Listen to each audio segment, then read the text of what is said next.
Hey everyone, and welcome to Screams After Midnight. I am Peter, that is Tim. We talk about horror movies on this show. It is October, and that means it's the Octoberthon, which means lots and lots of horror movies and lots of extra episodes. And this is number 6, I think, for the month, which... Holy moly. Which isn't bad, because it's like the 8th, so we're doing a pretty good job here. So this is going to be... Would you care to speak up, Tim? I might have missed that. Let me just get me out. Which makes no sense because that's where I'm hearing it from. But like, don't bring your logic to me. Anyway, we're going to talk about Vamp. Vamp's a horror movie, a vampire movie from the 80s, which I hope you like the colours green and pink, because there's a lot of green and pink in this. More on that in a little bit. But yeah, so we'll start off spoiler free as we normally do, and we will warn you before spoilers. But yeah, we'll get into it. So what is Vamp? Vamp is about 2 college students who are pledging their way into a fraternity, but they think the actual method of like what they do, all the pranks and the sort of the test of like will and all that crap, which they basically say, this is stupid. How about we just do something else? You know, you're having a party tonight, let us get something for you. You know, one of them is very confident. You know, AJ, he like, oh, we can do anything. What do you need? Anything. So they asked them for a stripper.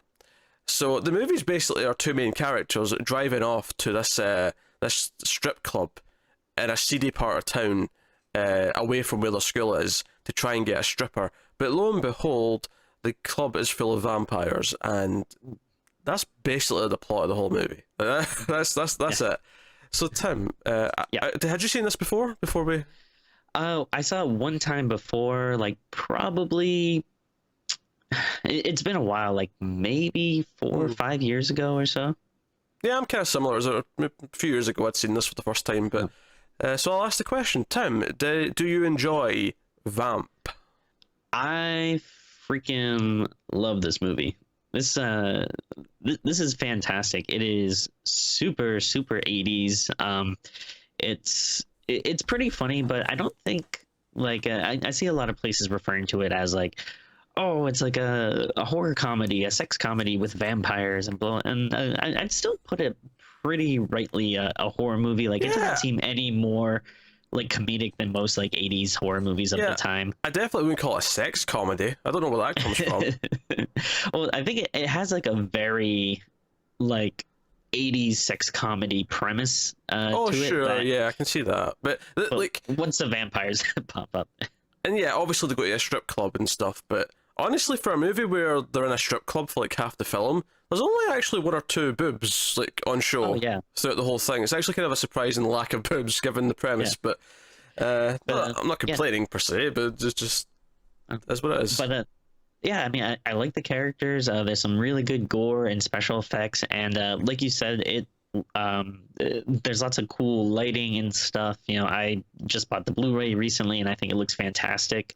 So yeah, I was really, I think I even liked it more than the first time I saw it. Like, I remember seeing it and being like, oh, that's pretty good. And then watching it now, I was like, no, this is great. I really enjoy this movie.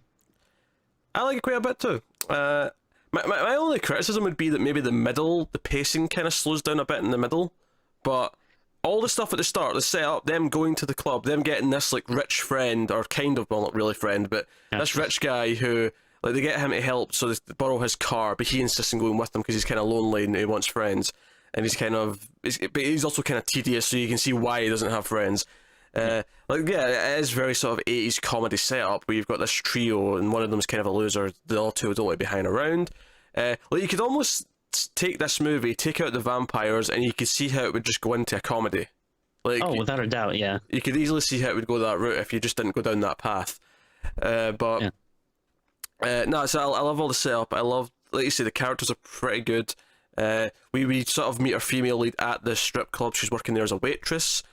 Someone who recognises one of the guys from high school or whatever, and yeah, the character's kind of fun. And then the final act, the final sort of section of the movie, things really pick up again, where you have all this fun action that they've set up. You have a lot more set pieces. I think the middle maybe just suffers a little bit from maybe being too tied to the strip club. where it seems to keep coming back there, regardless of what happens. Yeah, there's a lot of stuff that it's kind of set up, but I feel like most of it ends up paying off pretty well. Yeah, no, it does. But it is kind of, there's a weirdness to it where it's like zipping around a lot and you're going from character to character, and you're starting to slowly notice like kind of weird things, and but I think it ends up paying off in the last half. Yeah. Yeah, vampire effects are pretty cool. They're kind of monstrous.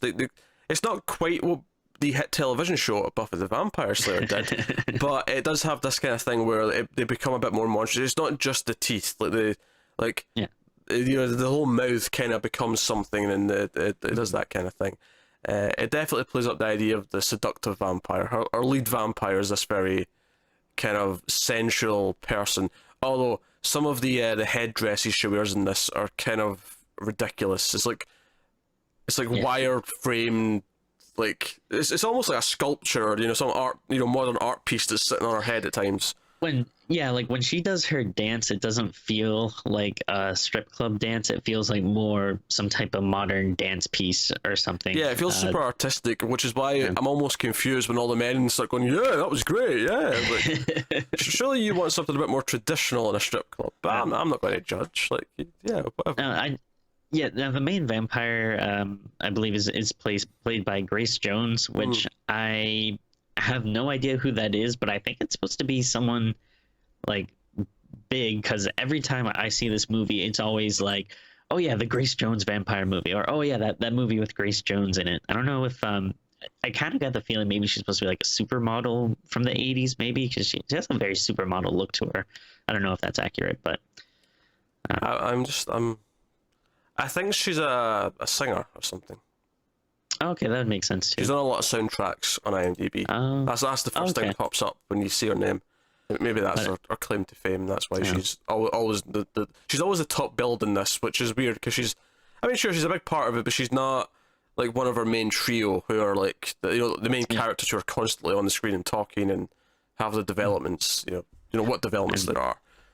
Yeah, and like you mentioned before, I really love the Allison character played by Dedee Pfeiffer. I believe is the younger sister of Michelle Pfeiffer.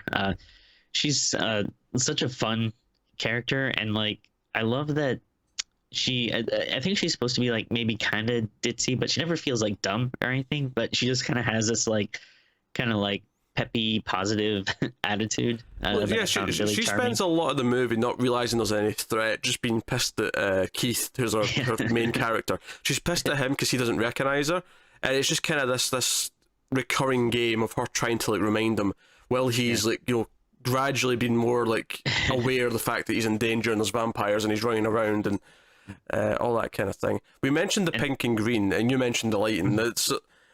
The start of the movie doesn't have this, right? The start of the movie during the daytime, and when they first get to the night, or the town at nighttime, it's not like this. But once we actually start getting into vampire territory, all of a sudden, everything outside is lit in pink and green.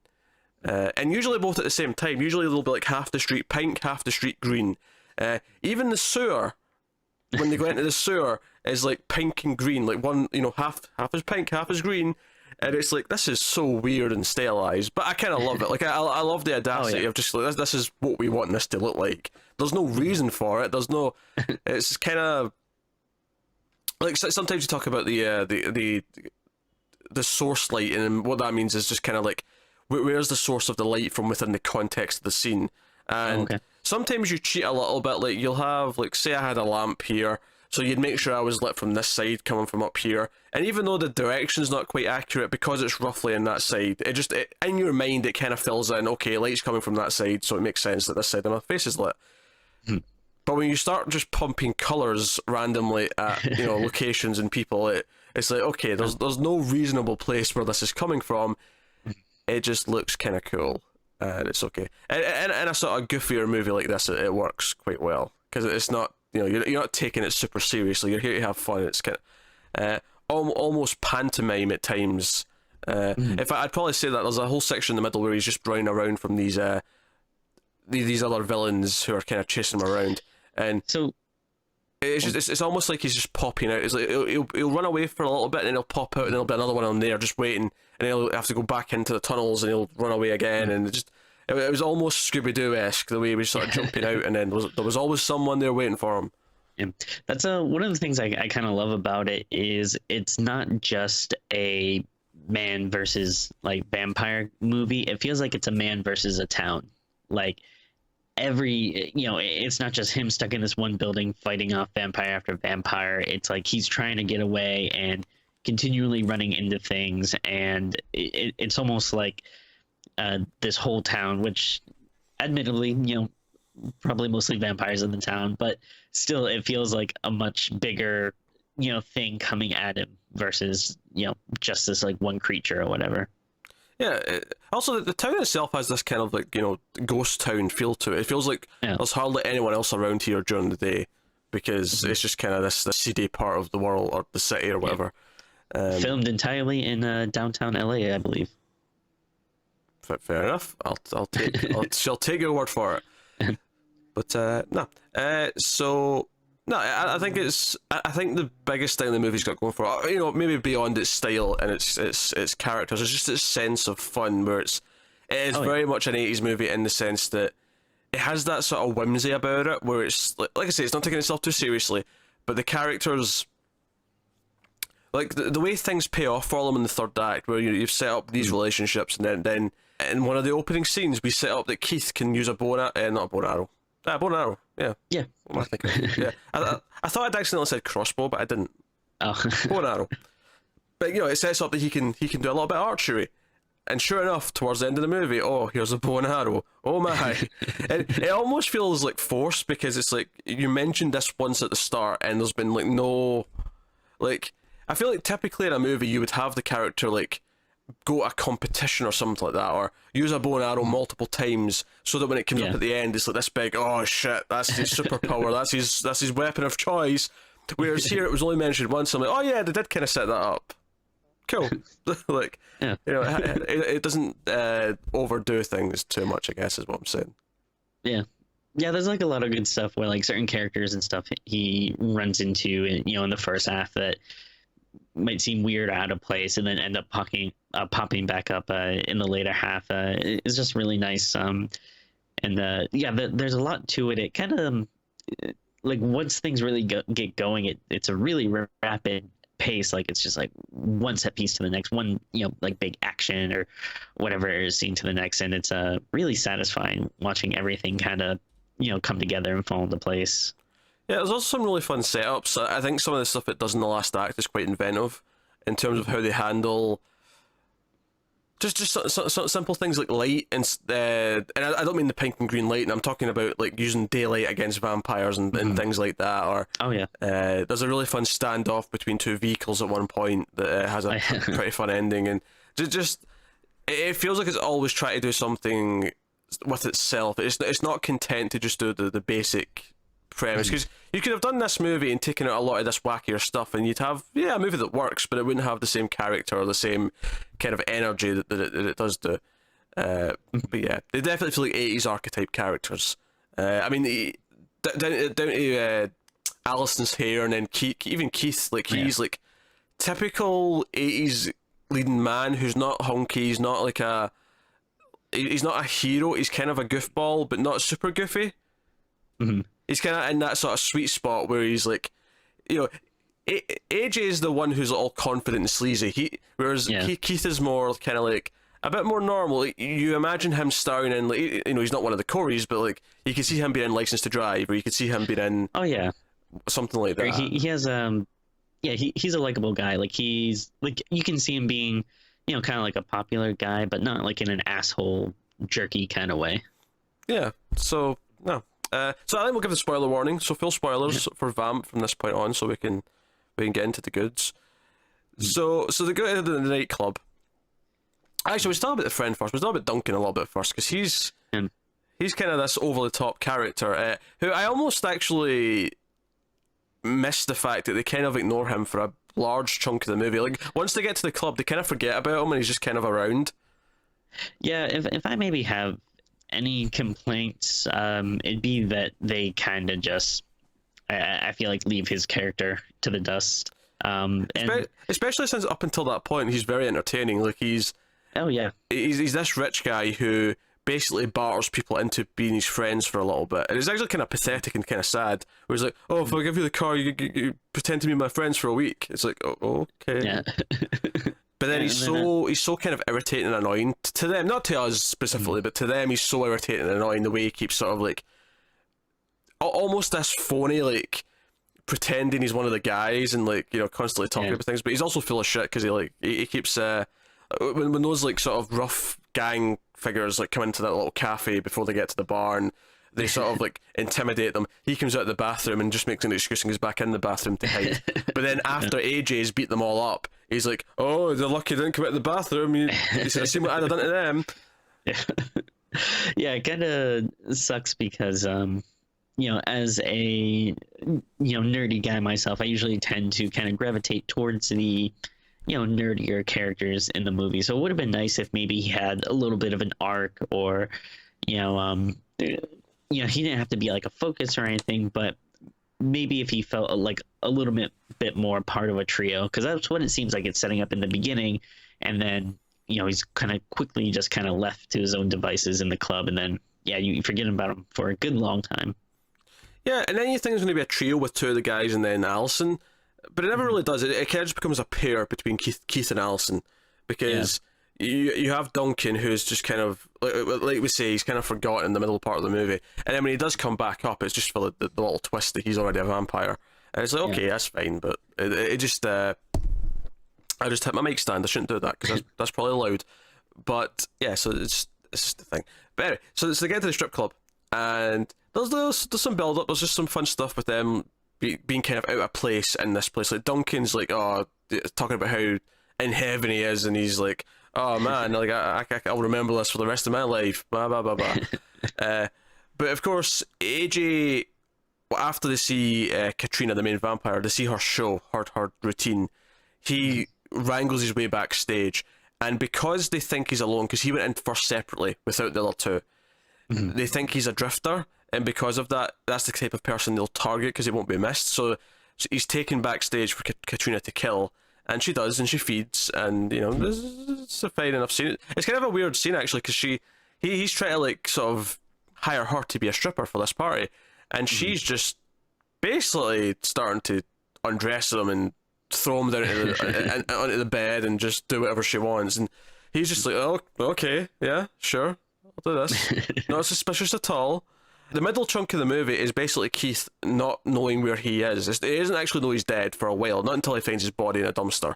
For a while, he's just looking for him, and everyone's pretending that he didn't exist. Like, no, I didn't take anyone backstage. What are you talking about? So it becomes this game of cat and mouse as he's running around trying to find him, and then he gets Allison's help. There's like a nearby hotel where lots of the people who work there stay. So he goes with her, and we get this weird attempted murder scene in an elevator. Which seems intentional because of the way it's set up. Like, they're trying to kill him. Well, yeah, I mean, again, this kind of goes back to my point of, like, it feels like the whole town is against him. Like, yeah, not just, vampires are going to come bite your neck. It's like the elevators are going to get you, the, like, garbage trucks and, little girls on the street. It's just everywhere is a danger. And it's I like the setup in the beginning when they're at the convenience store or whatever, and the guys like convenience store or cafe, I forget, but they're like, "Oh, like get out of here before dark. Like once dark hits, you're screwed." And yeah, I like that. It's just like one danger after another. Because he gets trapped in the elevator door, and then the elevator starts to move up, and it's just his head that's in. So he has to grab the fire extinguisher to sort of prop, just hold the elevator off, from closing just enough so that he can get his head out. It's a fun little scene, actually. And then they go back to the club, and it's around this time where he ends up hiding in the bathroom, and AJ shows up, and obviously it's a vampire movie, so we're thinking, okay, he's became a vampire. That's where we're going with this. But it becomes this funny thing where once they actually realise he's a vampire, and they kind of fight, and AJ, they still have this kind of weird kind of rapport. Like bros. Yeah, they're still talking like they're friends, even though AJ's like, "Yeah, I'm probably going to have to eat you now." And there's this sort of It's like if you're talking to your friend and they just admitted like they did something like shitty and you're just kind of like, ah, dude, come on, you're better than that. Like, yeah. I know it's. There's a very low key kind of like style of conversation they have as they're discussing this stuff. But AJ does actually kind of like have enough strength to say, you need to kill me, and he like grabs like a leg of like a table, and he's like, right, go on, do it. And Keith can't, but AJ basically forces him to. Mm-hmm. Of course, the twist later on is that the table wasn't actually made of wood; it was this cheap knockoff. Yeah. So he's not actually dead. So he shows up later to save them.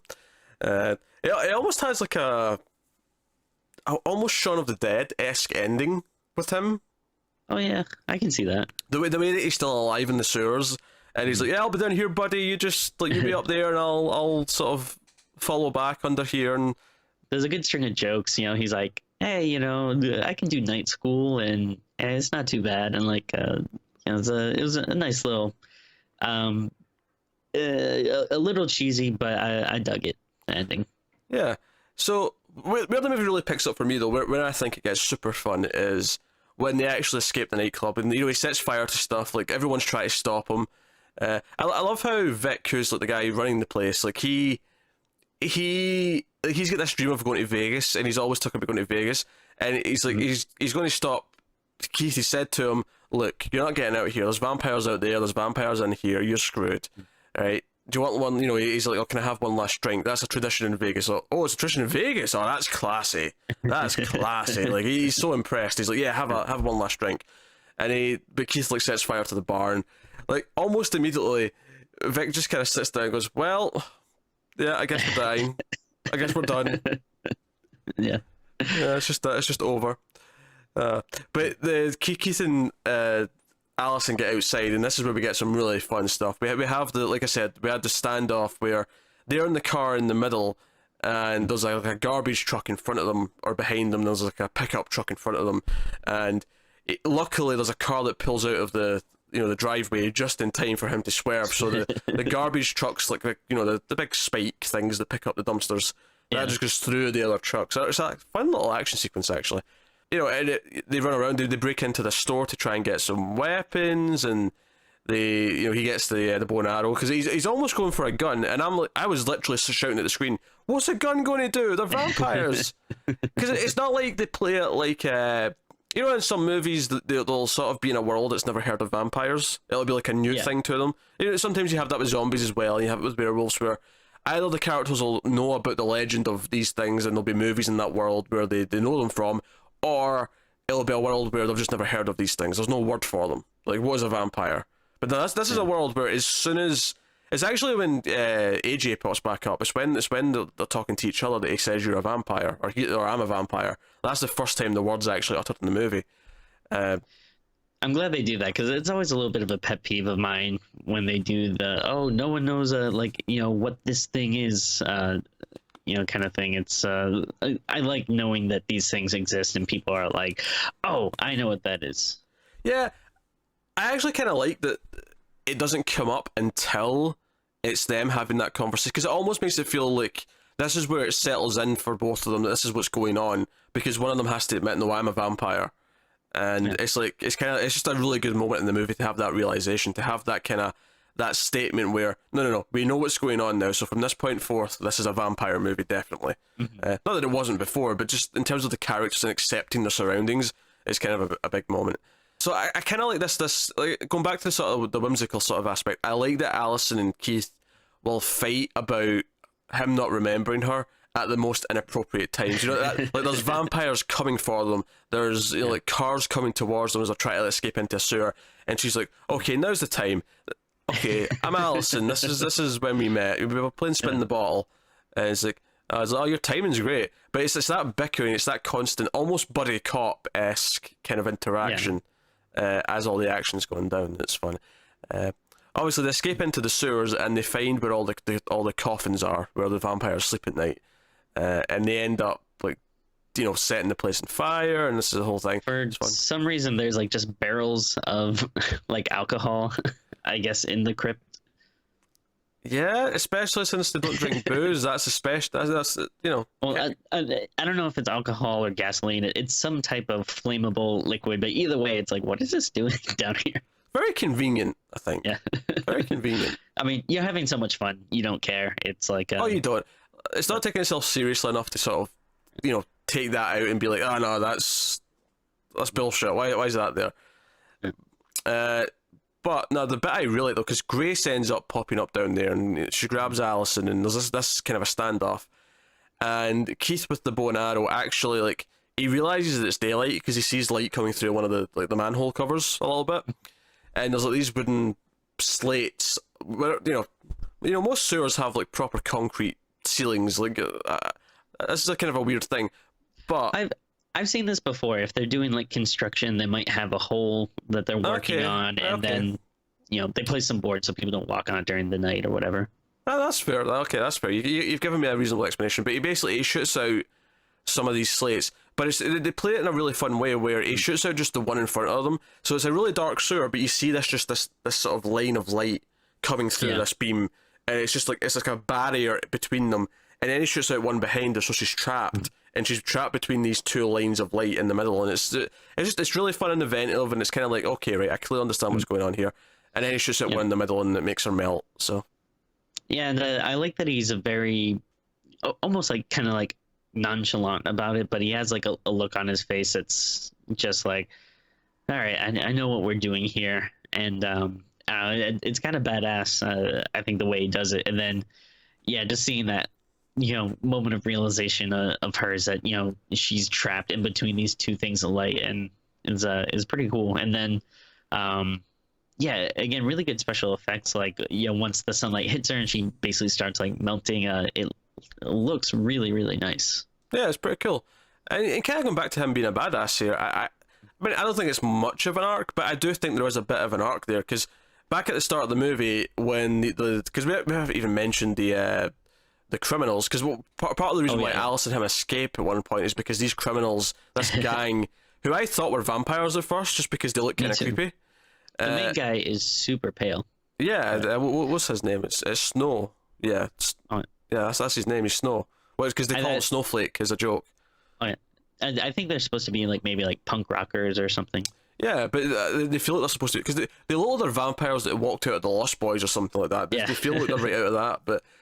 So they have that I almost scene. wonder if maybe it's poking fun of them a little bit.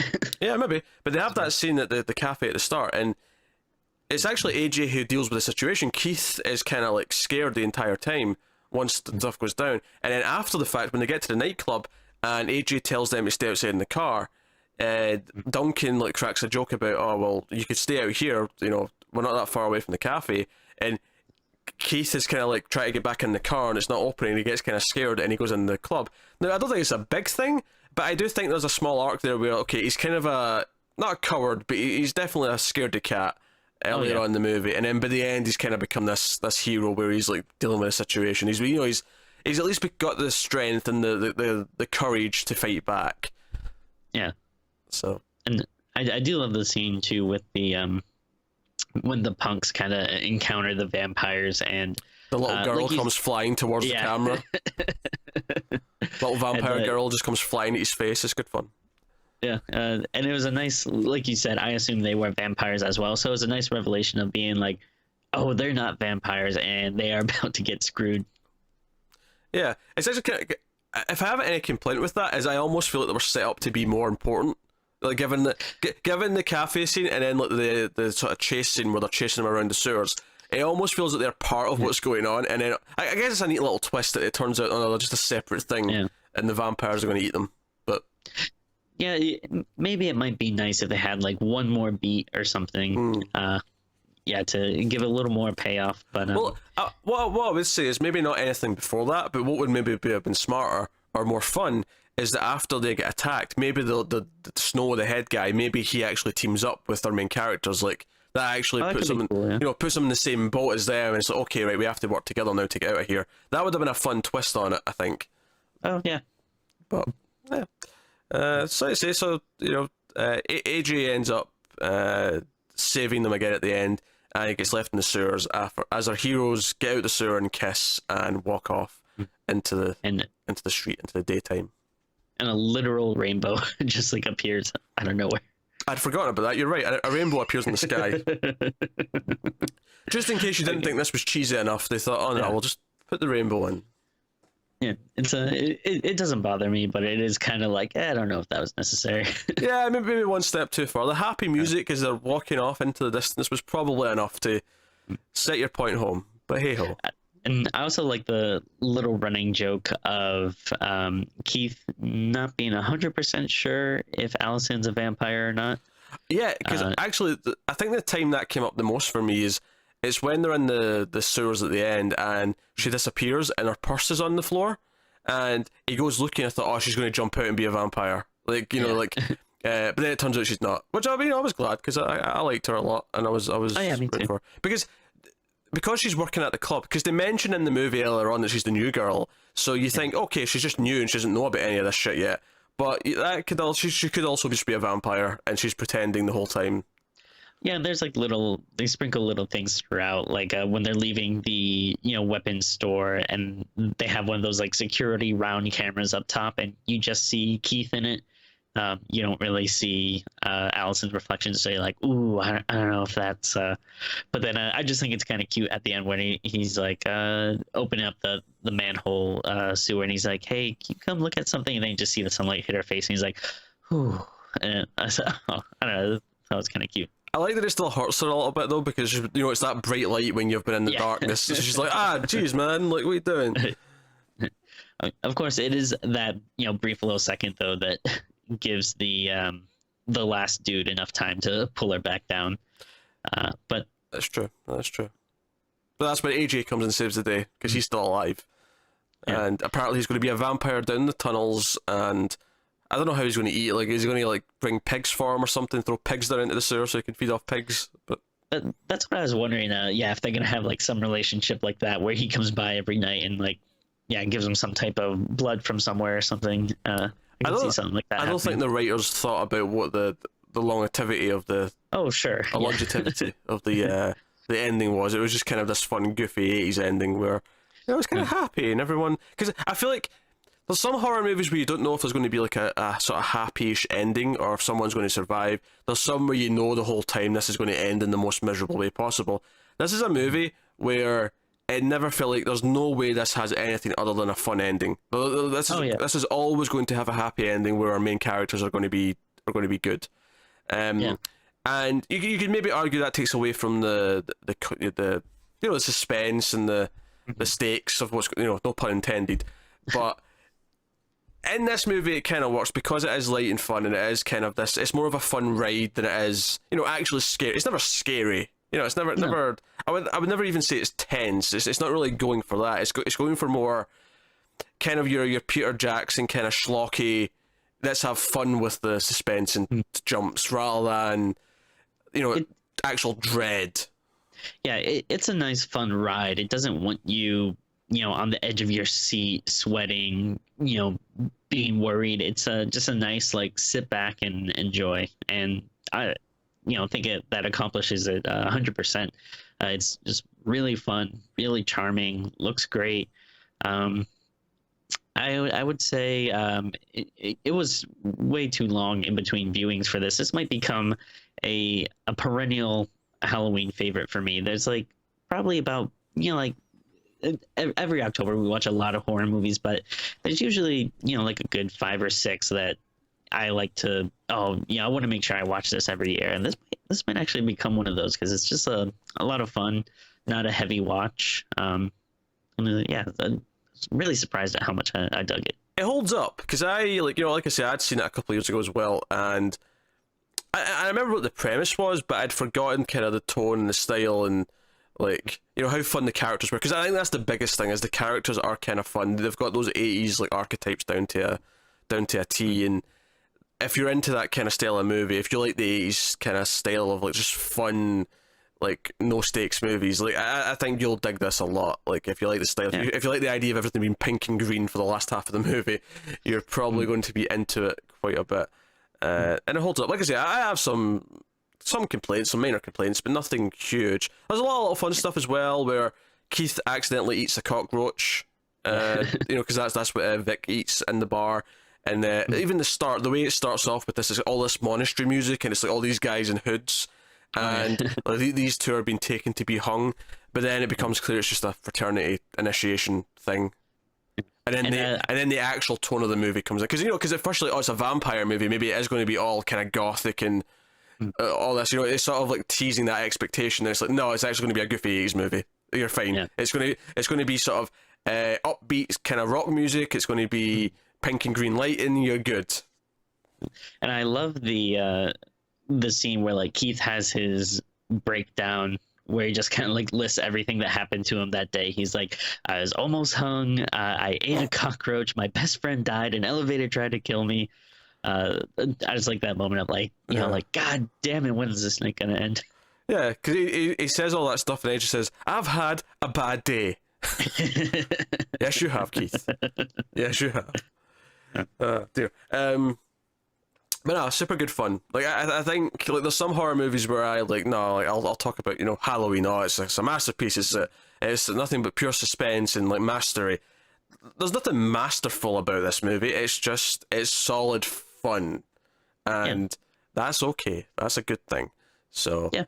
Sometimes you're in the mood for something like really it's really gonna hit you, make you think, and that you can just kind of sit back and appreciate. But then sometimes you just want like a nice, fun, sit down popcorn movie, and not that it's insulting, but it's I actually think that's a compliment, because that's not always easy to do.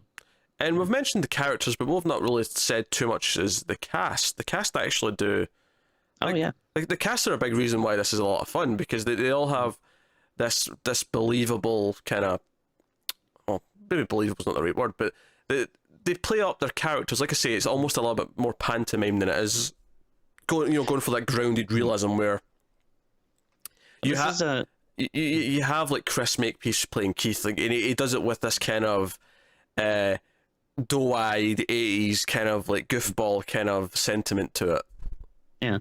And this goes back to I think I've ranted about this before, but just one of the things I love about these movies from the 80s is the characters and the actors and actresses. They have so much like charm, and they seem very unique and stuff, while a lot of the movies you get today, there's definitely ones that break the mold, but I feel like so much today are just generic good-looking person, generic good-looking person, generic good-looking person. Like there's never anything interesting about their personality. It always feels so superficial.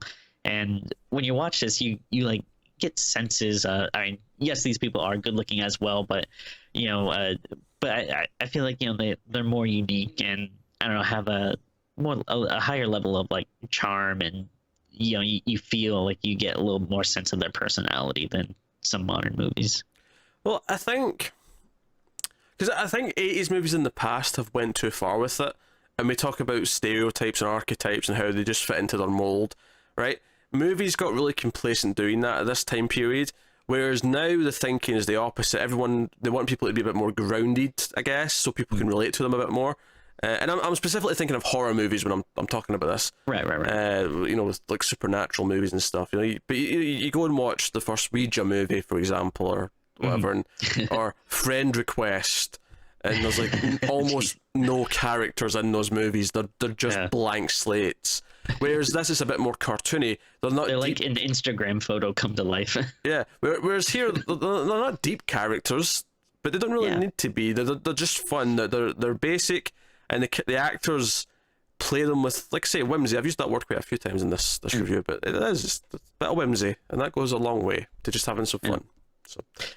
Now, I'd be remiss if I didn't mention, again, I really, I was quite smitten with Allison's character, so I was like, I really like Dedee Pfeiffer. What else has she been in? So I looked at her IMDb.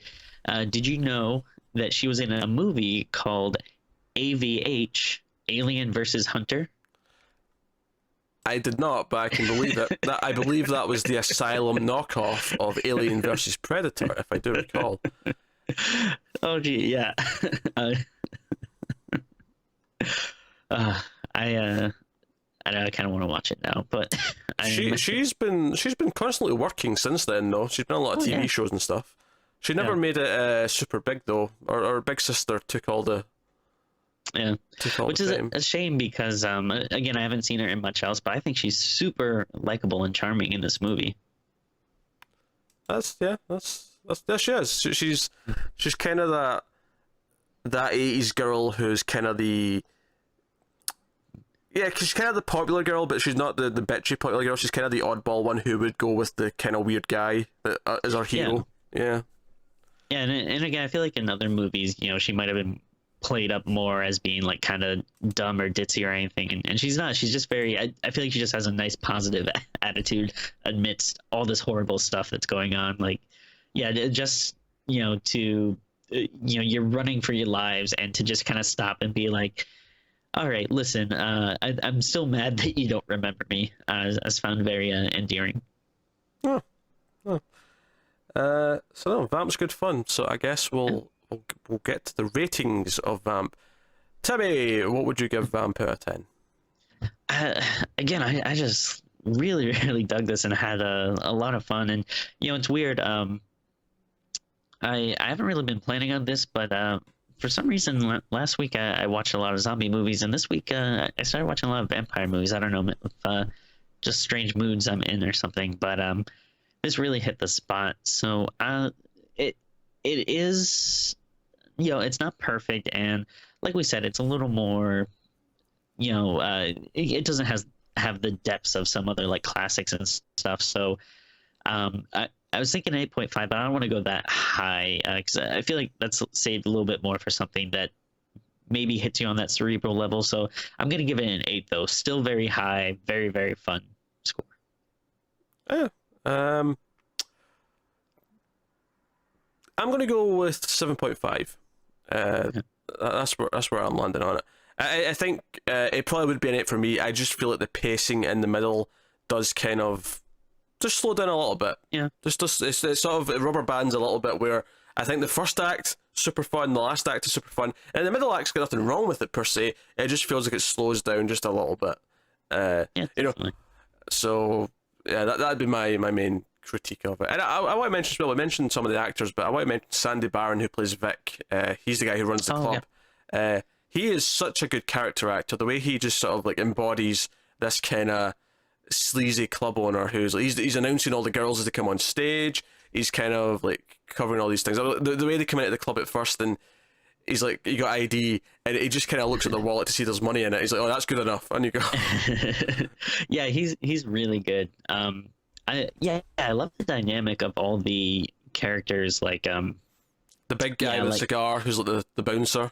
Yeah, like the silent dude that's in love with Camilla, and then even like Camilla herself. I love that she's like I don't think she ever really talks during the movie, or if she does, it's very sparingly, and it almost seems like she's maybe like supposed to be like kind of this ancient like Egyptian goddess or something that people almost worship. Did you make me say Katrina? You said Camilla. Katrina, I'm sorry. Yeah. I was like, who's Camilla? Who am I forgetting here? We even did that before we started. For some reason, I keep mixing up her name. I think Camilla is like some other famous vampire, maybe even from Castlevania or something. But anyway, but no, yeah, like I like the dynamic of all these people in the town and the club. Very, very, very interesting. Very good. Okay, well, we've rated and stuff. I guess we're done. I guess that's Vamp. Let us know what you think of the movie in the comments below and stuff. We always like to hear. You can, of course, like, subscribe, all that usual jazz. Get us on Twitter at mailed_fuzz for channel updates. If you want to support the channel, you can head over to patreon.com/mailedfuzztv. Of course, in terms of streams, the $5 tier gets you voting rights for an episode a month and stuff like that. Plus, we have a new audio commentary tier, and me and Tim will do commentaries once a month. I also do a solo commentary once a month. The first commentaries, though, for October, because this is the first time I've done it, are free for everyone. So if you just go over to patreon.com/mailedfuzztv, you can get those for free regardless if you're a patron or not. So check them out. But otherwise, this is October, which means a lot of extra episodes. So there's more coming sooner rather than later. So yeah, so keep having a fun October, guys. Keep watching horror movies, and we'll see you next time.